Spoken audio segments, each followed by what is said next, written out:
Me faz a gentileza, abra sua Bíblia no livro de Mateus, no capítulo 25. Mateus, capítulo 25.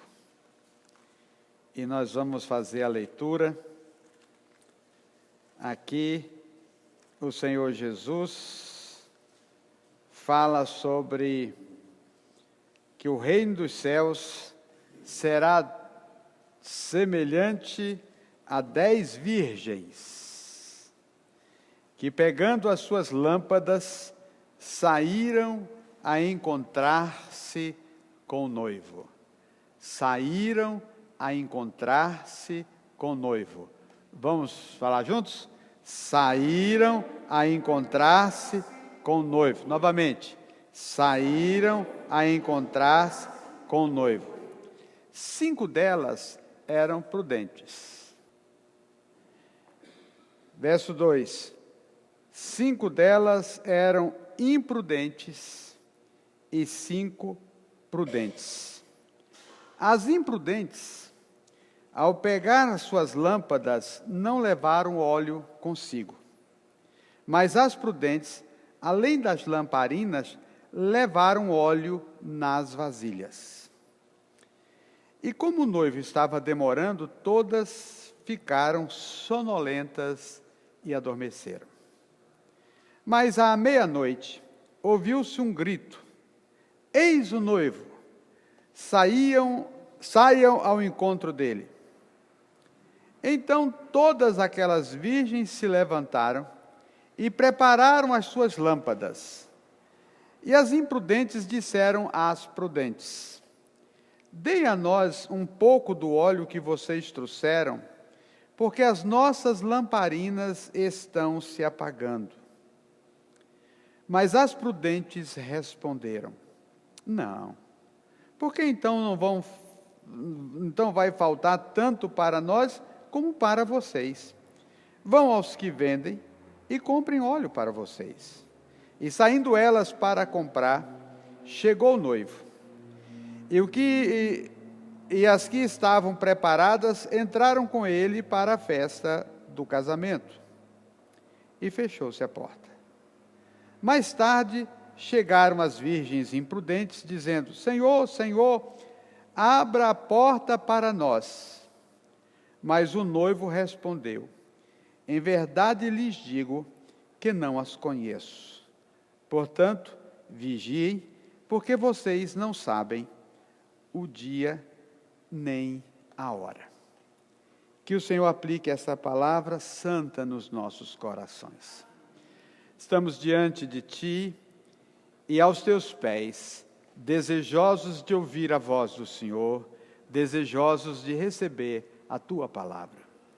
Portanto, fala conosco nesse instante, em nome de Jesus. Amém. Irmãos, eu confesso que eu já vi muitas pessoas falarem sobre as 10 virgens.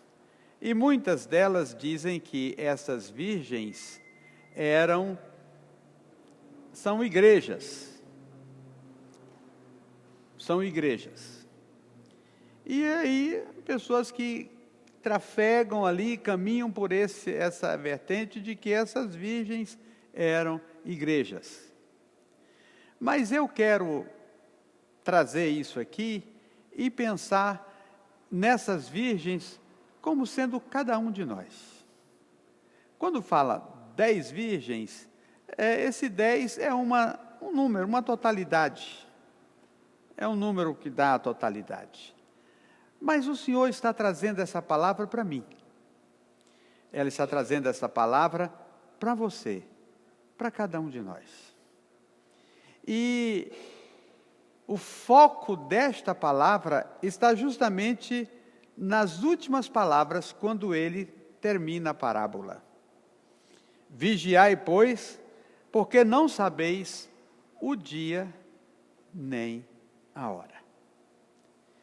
Bom, meus irmãos, um dia a gente recebeu Jesus como Salvador, e alegria entrou no nosso coração, e nós nos tornamos seguidores de Jesus. E algo tremendo nos aconteceu e a gente ficou tão feliz, passou a testemunhar, a cantar, a fazer coisas tremendas, como algumas pessoas chamam isso de o primeiro amor, o fogo inicial. Mas acontece que vão se passando os anos, e a gente vive aqui na terra, e com os pés aqui no chão, e a gente está sujeito a uma série de coisas aqui na vida. A gente tem que enfrentar o trabalho todos os dias, a gente tem nossas obrigações todos os dias, a gente tem que correr atrás de coisas todos os dias, a gente se relaciona com outras pessoas e outras situações todos os dias. Tem dias que a gente está com muita saúde, o corpo está maravilhoso, funcionando tudo bem. Tem dias que a gente está doente, mal-estar, febre, vômito, dor de cabeça, o intestino não funciona direito, e outras coisas mais, e a gente fica assim desanimado, para baixo, e só quer ficar deitado, não quer falar com ninguém, e etc. Tem dias que a gente está assim feliz da vida, vontade de abraçar todo mundo, mas tem dias que a gente não está com essa vontade toda. Então, a gente está sujeito ao inverno, não é? Está sujeito à primavera, está sujeito ao verão, ao outono. A gente está sujeito às intempéries que a vida traz. E depois a gente se frustra com algumas pessoas, se decepciona com outras, se amargura com alguns. E a gente também vai promovendo ou provocando essas mesmas reações nas outras pessoas com respeito a nós. E aí, a nossa caminhada. A gente tem uma caminhada, a gente tem uma jornada. E a nossa jornada é encontrar com o noivo, é encontrar com o Senhor. Só que a gente, de repente, passa a não vigiar. Muitas coisas vão passando desapercebidas nas nossas vidas. E a gente vai, de um certo modo, comprometendo a nossa caminhada, a nossa jornada, porque o nosso alvo é encontrar com Ele. E esses dias eu estava estudando sobre esse assunto e vendo um comentarista muito interessante falar sobre como é que se dava o casamento lá em Israel nos tempos de Jesus. O moço gostava da moça, a havia em algum lugar, ou no templo, ou em alguma cerimônia, ou em alguma festa, e gostava dela, e ela gostava dele. Então ele falava com o pai: olha, eu gostei da Raquel. E aí o pai disse: então, vamos lá. Às vezes ia só o moço, levava seus amigos, mas a maioria das vezes o pai ia com ele. E às vezes o moço e o pai não podiam ir. No caso de Abraão, lembra que Abraão mandou Eliezer prover uma noiva uma esposa para o seu filho, né? Mas o normal, o pai e o moço iam lá à casa da moça. E chegavam lá, conversavam com o pai da moça, ou quem era o responsável ali, cuidava da casa, na falta do pai. Então dizia: olha, meu filho está querendo casar com a sua filha, com a fulana. Bom, e ali se conversava e se acertava isso. E o moço tinha que pagar um dote ao pai. Pagava um valor. pela filha dele. Isso, meus irmãos, era costume porque as filhas eram como propriedades da família. E eles iam levar a propriedade, então tinham que dar alguma compensação à família. E pagavam por ela. Às vezes as filhas trabalhavam e compunham a renda da casa. Então tem que deixar uma compensação por isso. E também o dinheiro do dote não era gastado pelo pai, era entregue à mãe. E ela guardava aquele dote, para lhe ser uma espécie de uma aposentadoria na sua viuvez, um seguro na sua viuvez. Então, o dote era guardado.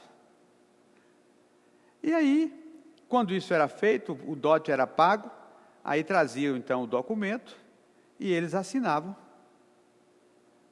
E o casamento ali já estava feito. Agora, o que aconteceu? O moço ia para a casa do seu pai, e durante um período de 1 ano até 4 anos, ele ia preparar a casa, preparar as coisas para vir buscar a sua noiva. Bom, mas se ele resolvesse, ou ela resolvesse, de repente a moça falasse assim, pai, não vou mais querer o fulano. Então tinha que fazer o quê? O que era justo? O dote.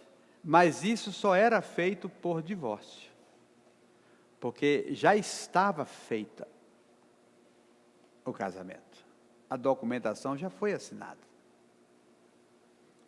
Bom, então o moço ia, preparava a casa, ajeitava e então, pai, já dá para eu buscar a minha noiva. Bom, e aí alguns historiadores contam que ele mandava seus amigos avisarem a noiva que já está chegando a época dele ir lá. Aconteceu as bodas, e os amigos chegavam com trombetas, e cada toque tinha um significado. O último dizia assim, ele está às portas, e cada toque a noiva então ia se aprontando, se ajeitando, e as suas damas de companhia vinham ajudar, e aquela coisa toda, e a noiva tinha que se enfeitar, enfeitava de joias, e etc. E às vezes a noiva não tinha joias, pegava emprestado, para se embelezar, ficar bonita. Só que acontece que o noivo não ia mais na casa da noiva buscá-la. Ela não ia buscá-la. Ele não ia lá mais buscar. Ele saía da casa dele, ia para um lugar do encontro, e quem ia ao encontro era a noiva. A noiva saía da sua casa, acompanhada naturalmente da sua família e das suas damas de honra, que eram todas virgens, e ela saía para encontrar com seu noivo no lugar que havia sido marcado. Por que o noivo não ia mais lá na casa buscar? Porque ele já foi e já pagou o dote. Agora chegou o momento, ela vai se encontrar com ele. É ela que vai. Eu vi a semana um pastor falando uma coisa tão bonita. Ele disse assim, Jesus não vai vir buscar a igreja. A igreja é que vai ao encontro de Jesus. Porque ele já veio aqui na terra. Já fez aliança com a sua noiva e já pagou o dote lá na cruz. Agora, quando tocar a última trombeta, o que é que vai acontecer? A igreja vai encontrar com o Senhor nos ares. Tem um lugar marcado para encontrar, e a igreja vai encontrar. Então, ele não vem aqui buscar a igreja é que vai encontrar com ele. Não é bonito isso? Interessante. Nós vamos nos encontrar com ele. Bom, meus irmãos, e chega o momento dessas 10 virgens, desses, vamos dizer assim, 10 irmãos e irmãs em Cristo, 10 pessoas, que chegou a hora do encontro, foram encontrar com o noivo. Mas diz a palavra que o noivo demorou um pouco, e estava tardando, e aí deu o que nelas? Sono. Repita comigo. Sono. Amém. Deu sono. Então, irmãos, o sono é um problema. Paulo fala aos Efésios: é hora de vocês despertarem do sono, quando vocês veem que aquele dia se aproxima, está chegando. Mas o Senhor disse que entre aquelas virgens, tinham umas que eram prudentes e outras que eram imprudentes. As prudentes, elas estavam prontas e preparadas. Mas as imprudentes estavam indo, vamos dizer assim, no ritmo da manada, estava indo. Mas elas não estavam prontas nem preparadas. Elas não vigiaram e não vigiavam. Amados irmãos, o Senhor diz que as prudentes, elas levaram suas lamparinas, mas proveram para si uma quantidade maior de azeite. Caso houvesse necessidade, ela não ia passar nenhum apuro. Algum acidente? Não, eu tenho azeite aqui suficiente. Não sei se vocês, os mais novos não vão se lembrar, havia uma época que a gasolina no Brasil não era vendida no domingo. Os postos eram fechados. E as pessoas, e depois de uma certa hora da noite, os postos fechavam. E a gente ia viajar, viagens longas, e o tanque do carro não tinha, quantidade suficiente, uma autonomia para uma distância daquela, e muitas vezes nós usávamos um vasilhame e enchíamos de gasolina, e era proibido. E guardava essa gasolina, armazenava lá, e muitas vezes de madrugada, de noite, a gente via as pessoas colocando gasolina nos seus tanques para continuar a viagem. Então, vamos pegar isso apenas para como ilustração. As pessoas que saíam para suas viagens não levavam combustível suficiente para a viagem. Então, Jesus chama de pessoas imprudentes, nécias, loucas. E todos nós temos uma viagem, estamos indo ao encontro do Senhor. Vamos encontrar com Ele.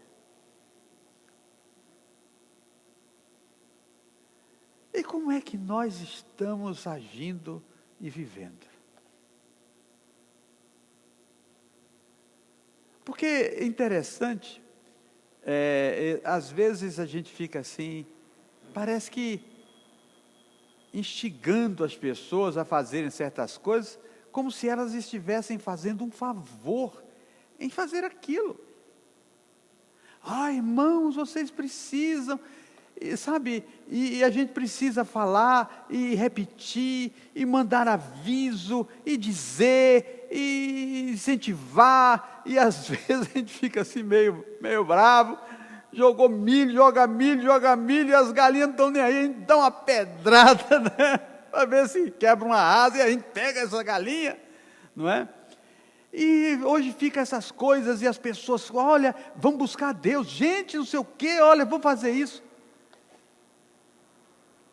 Até tem uns hinos que a gente canta, que fala que o Senhor está desesperado para nos encontrar. Mentira, Deus está lá desesperado.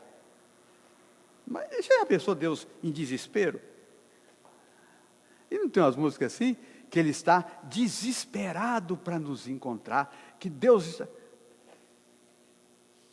E, meus irmãos, o Senhor está lá.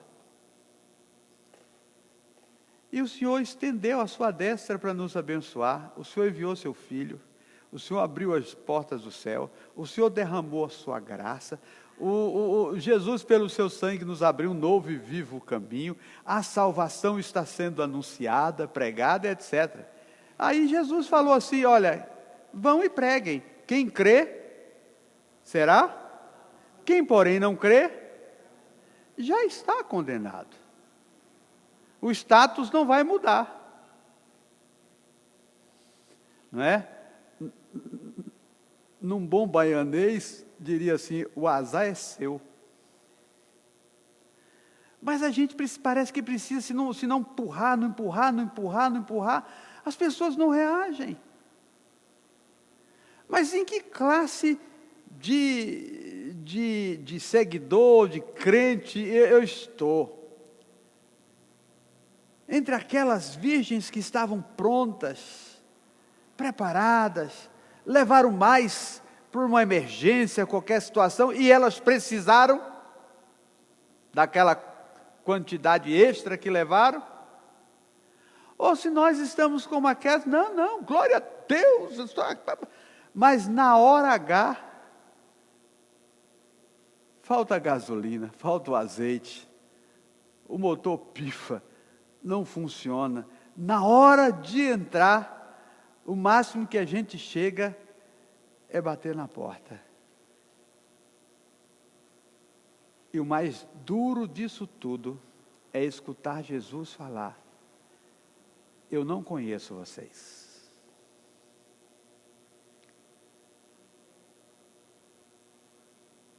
Irmãos, ser crente é coisa maravilhosa. É o maior privilégio que um ser humano possa ter na face da terra. Há tantas pessoas que, pastor, que honra, fulano agora, maior honra que você tem na sua vida é saber que você foi contemplado pelo sangue de Jesus. Seu nome foi escrito no rol dos filhos, você pertence à família do Senhor. Mas eu moro num lugar muito ruim. Então, para aqueles que acham que a casa não é boa, que a casa é apertada e tudo, então compra aquele CD e toca lá na sua casa todos os dias: a minha casa, humilde aqui, não é como as outras, que às vezes ouvi, né? Mas eu tenho a certeza de que lá no céu Jesus está preparando um palácio para mim.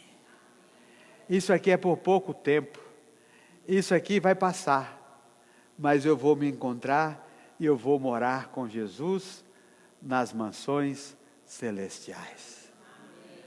Não é? Então isso aqui passa por um pouco de tempo. Mas sabe, a honra que nós temos é saber que nós estamos andando com o Senhor, servindo o Senhor, fazendo sua obra, fazendo a sua vontade, e que nós temos azeite de reserva para a hora que o Senhor vier. Porque o Senhor está nos dizendo o seguinte: todas eram virgens, todas saíram ao encontro do Senhor, mas a metade delas ficou no caminho. A metade delas não encarou com seriedade. Eu lembro de uma senhora, eu fui pastor dela, e ela me disse assim, ela estava passando uma perseguição muito grande, por causa da sua fé. E algumas vezes ela chegou da igreja de noite e a sua casa estava fechada e ninguém lhe abria a porta. Ela era dona da casa. E ela disse: eu tive que saltar. Ela morava num sítio assim, na cidade, mas era o último ponto, já chegava ali, já era a zona rural. Ela disse: algumas noites eu dormi no galinheiro. Ela me contando isso. Aí ela disse: sabe, pastor, eu não vou perder a minha salvação por causa disso. Eu não vou deixar de ir para o céu por causa disso. Eu quero o céu, porque isso aqui vai passar. mas o que me interessa é encontrar com o Senhor. Então, às vezes a gente enfrenta situações, mas para onde eu estou indo? Não é? Paulo fala para Timóteo, olha, o soldado de Jesus não se embaraça com coisas dessa vida. E aí a gente começa a se embaraçar. Bem a propósito, o estudo que hoje a irmã Dalva nos trouxe, aqui, no último capítulo de Neemias. Não é? Neemias foi lá, reconstruiu os muros da cidade, o Esdras tinha chegado antes, o templo foi reconstruído, a casa do Senhor foi edificada, e as coisas foram todas resolvidas. Foi o Neemias voltar para o seu rei lá, o Artaxerxes, um sacerdote, que era genro lá do Tobias, esvazia uma das salas principais do templo e dá para o Tobias botar seu escritório lá, fazer seus negócios lá. E quando Neemias chega, encontra o Tobias com o escritório dele funcionando a todo vapor, numa das principais salas lá do templo do Senhor. Agora, vocês acham que Eliasibe pensou assim, estou aqui, eu vou fazer isso? Sabe, às vezes a gente vai cedendo, a gente vai esmurecendo, a gente vai deixando, a gente vai, não, mas, e vai passando, e vai aqui, quando pensar que não, está lá o Tobias, sentado na nossa sala, no melhor lugar da nossa mesa, mandando e desmandando, e a gente ainda importunando os irmãos, orem por mim, porque o Tobias está lá em casa. Mas como é que o Tobias chegou na sua casa? Irmãos e irmãs, um dia eu falei assim, o alvo da nossa vida é entrar por aquela porta estreita. Meus irmãos, nós fomos chamados e fomos salvos para passar naquela porta e vê-la se fechar atrás de nós. Amém? Não deixe essa porta se fechar na sua frente. Não fiquemos do lado de fora. Queridos, ser crente é maravilhoso, mas isso demanda de mim a minha responsabilidade, a minha fidelidade, a minha perseverança, a minha disposição a pagar qualquer preço. Porque quem proveu a minha salvação, pagou com a sua vida. Então eu não posso brincar de seguir Jesus. Eu não posso entrar no sono e perder. Na hora, eu não tenho azeite. Eu não tenho. Eu acredito que o Senhor, nesta parábola, Ele está dizendo assim, Gênison, como é? Como é que você está caminhando? Você está entre os prudentes? Diz-se, como é que está a sua lâmpada? Você tem óleo sobressalente? Você tem reserva? Ou você está levando com a vida como aquelas pessoas que não têm reserva, quando precisar? A estrada é longa. Aí o Senhor disse para as imprudentes, eu não conheço vocês. Eu vou concluir fazendo essa pergunta para mim e para você. O Senhor conhece você? O Senhor me conhece? Ele me conhece?